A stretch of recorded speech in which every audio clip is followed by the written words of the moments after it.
BRS నాయకుల మీద case పెట్టాని మమ్మల్ని అక్రమంగా ఇరికించాలనుకుంటున్నావు. పెడితే పెట్టు. మాకు ఉద్యమాలు కొత్త కాదు, అరెస్టులు కొత్త కాదు, జైళ్లు కొత్త కాదు. తెలంగాణ ఉద్యమంలో అనేక కేసులు ఎదుర్కొన్న వాళ్ళం. తెలంగాణ ఉద్యమంలో జైళ్లకు పోయించిన వాళ్ళం. కానీ మా బాధల్లా నీకేదన్నా బీఆర్ఎస్ మీద కోపం ఉంటే నన్నో, కేటీఆర్నో, మా లక్ష్మారెడ్డినో, మా పల్లా రాజేశ్వరరెడ్డిని జైల్లో వేయండి, మేము పోతాం. కానీ అమాయకులైన గిరిజన రైతులను ఎందుకు జైల్లో వేసినామని మేము అడుగుతా ఉన్నాం. తక్షణమే ఆ గిరిజన రైతులను వెంటనే విడుదల చేయాలని చెప్పి బీఆర్ఎస్ పార్టీ పక్షాన్ని డిమాండ్ చేస్తా ఉన్నాం. ఏమడిగిండ్రు గిరిజన రైతులు? వాళ్ళు మా భూమి మాకు కావాలని మాట్లాడిండ్రు. దానికి నువ్వు కేసులు పెడతావా? ఇది ఎక్కడి న్యాయమో అని చెప్పి మేము ప్రశ్నిస్తా ఉన్నాం. ఈ అన్యాయాలను ఎట్టి పరిస్థితుల్లో నువ్వు ఎన్ని అక్రమ కేసులు పెట్టినా, మమ్మల్ని ఎన్ని రకాలుగా వేధించినా బీఆర్ఎస్ పార్టీ నిన్ను ప్రశ్నిస్తూనే ఉంటది, నీ వెంట పడుతూనే ఉంటది, పేదల పక్షాన పోరాటం చేస్తూనే ఉంటదని చెప్పి కూడా హెచ్చరిస్తా ఉన్నాం.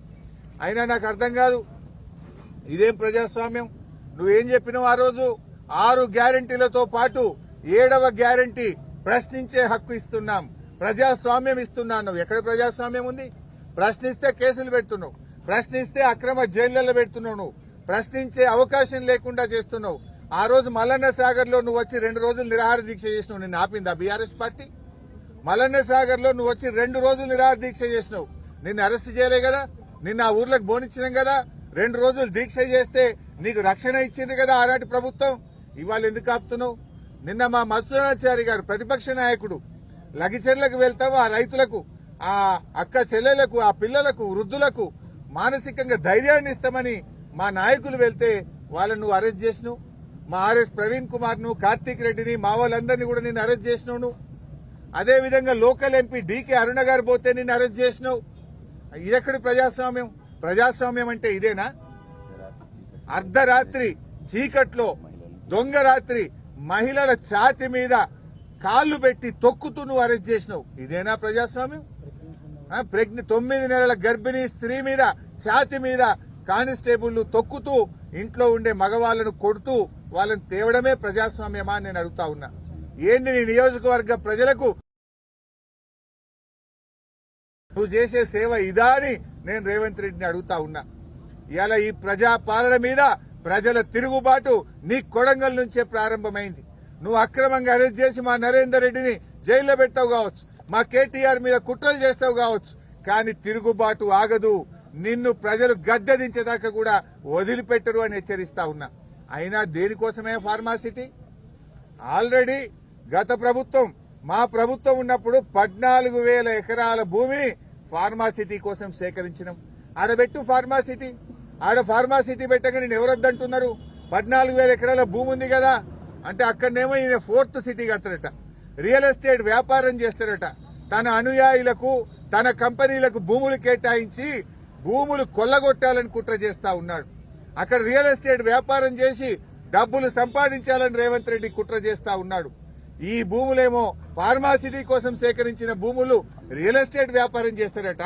కొత్తగా జహీరాబాద్ లో కొడంగల్ పోయి దళిత గిరిజనుల భూములు లాక్కుంటారట. ఇందిరమ్మ రాజ్యం అంటే ఇదేనా? ఏం చెప్పింది ఇందిరమ్మ?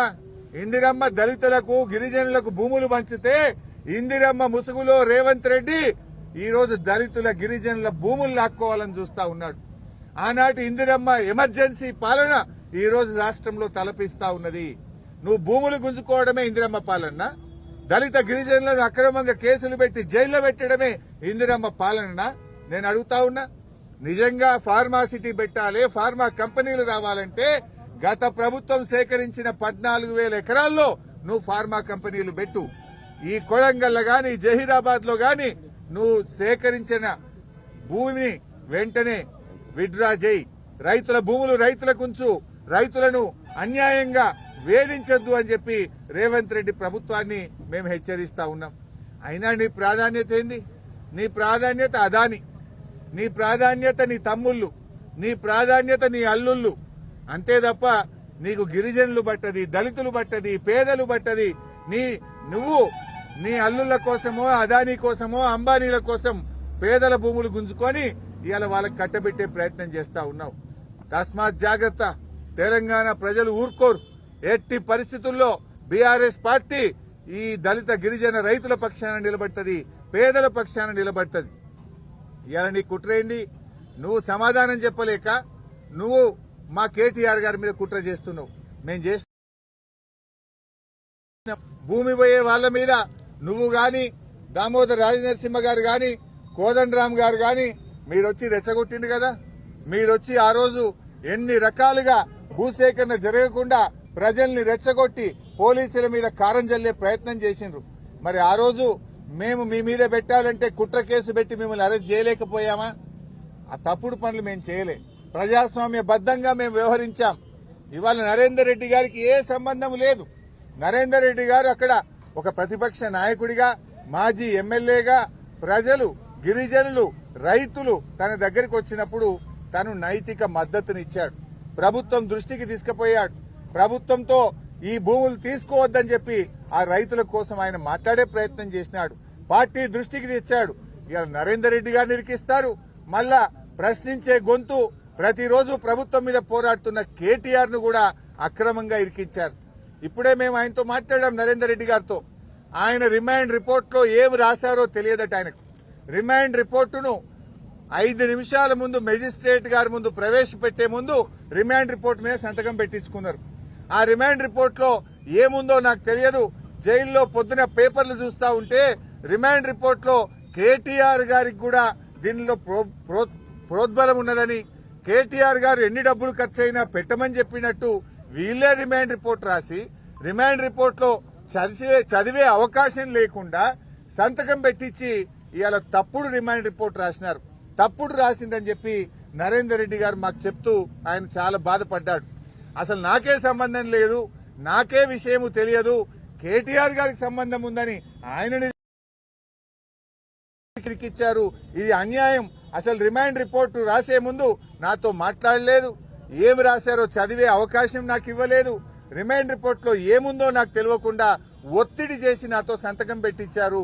అంతకుమించి నాకు తెలియదు. ఈ విషయాన్ని మీకు చెప్పడమే కాదు, నిన్న మెజిస్ట్రేట్ కూడా చెప్పాను. మెజిస్ట్రేట్ గారి ముందు కూడా ఆ రిమాండ్ రిపోర్ట్ లో ఏముందో నాకు తెలియదు, ఒక్క నిమిషం ముందే నాతో సంతకం పెట్టించారనే విషయాన్ని నిన్న మెజిస్ట్రేట్ గారికి కూడా చెప్పానని చెప్పి నరేందర్ రెడ్డి గారు చెప్పారు. అంటే దీన్ని బట్టి ఏమర్థమవుతుంది? నరేందర్ రెడ్డి గారిని ప్రశ్నించే గొంతు గనక ఇవాళ ఆయన జైల్లో పెట్టి అక్కడ భూములు గుంజుకోవాలని చూస్తున్నాడు. నరేందర్ రెడ్డి గారు లేకపోతే ఆ ప్రాంతంలో ఫార్మా కంపెనీల కోసం, బడా బాబుల కోసం ఆయన భూములు గుంజుకోవాలని చూస్తున్నాడు. నేను అడుగుతా ఉన్నా, నీ ప్రేమ ఎవరి మీదనే రేవంత్ రెడ్డి? నీకు ఓట్లేసి నిన్ను రాజకీయ భిక్ష పెట్టిన వాళ్లకు, నిన్ను ఓట్లేసి ఎమ్మెల్యేగా గెలిపించిన కొడంగల్ ప్రజల మీద నీ ప్రేమ గింతేనా? కొడంగల్ ప్రజల మీద నీకు ప్రేమ లేదు, ఫార్మా కంపెనీల యాజమాన్యాల మీద నీకు ప్రేమ ఉన్నది. నీ ప్రేమ నీ అల్లుని మీద, బడా బడా పారిశ్రామిక కంపెనీల మీద. అంటే నువ్వేంది కాకులను కొట్టి గద్దలకేసే ప్రయత్నం లాగా, అంటే రైతుల నోర్లు కొట్టి గిరిజన రైతుల భూములను అక్రమంగా గుంజుకొని ఫార్మా కంపెనీల బడా బడా బాబులకు ఆ భూములు కట్టబెట్టడం కోసం నువ్వు పనిచేస్తున్నావు. ముఖ్యమంత్రి ఉన్నది ఇందుకేనా? దళితుల గిరిజనుల నోళ్లు కొట్టడానికేనా? పేదల భూములు గుంజుకోవడానికేనా? ఇదేనా అని మేము అడుగుతా ఉన్నాం. నరేందర్ రెడ్డి గారు ధైర్యంగా ఉన్నారు. ఆయన ధైర్యంగా ఉండమని చెప్పి బీఆర్ఎస్ పార్టీ ఆయనకు పూర్తి అండదండగా ఉందనేటువంటి విశ్వాసాన్ని మేము ఆయనకు చెప్పాం. తప్పకుండా న్యాయం గెలుస్తుంది, ధర్మమే నిలబడుతుంది. నువ్వు అక్రమంగా కేసు పెట్టచ్చు, మమ్మల్ని జైల్లో పెట్టచ్చు, మాకు న్యాయం మీద నమ్మకం ఉంది, న్యాయస్థానాల మీద మాకు నమ్మకం ఉన్నది. మా న్యాయవాదులు తప్పకుండా పోరాడతారు. నిర్దోషిగా నరేందర్ రెడ్డి గారు బయటకు వచ్చేది ఖాయం. నరేందర్ రెడ్డి గారికి ఏ సంబంధం లేకుండా అక్రమంగా ఆయనని కేసులో ఇరికిచ్చారు. తప్పకుండా న్యాయస్థానంలో మాకు న్యాయం జరుగుతుందని, నిర్దోషిగా నరేందర్ రెడ్డి గారు బయటకు వస్తారనే సంపూర్ణమైన నమ్మకం మాకుంది.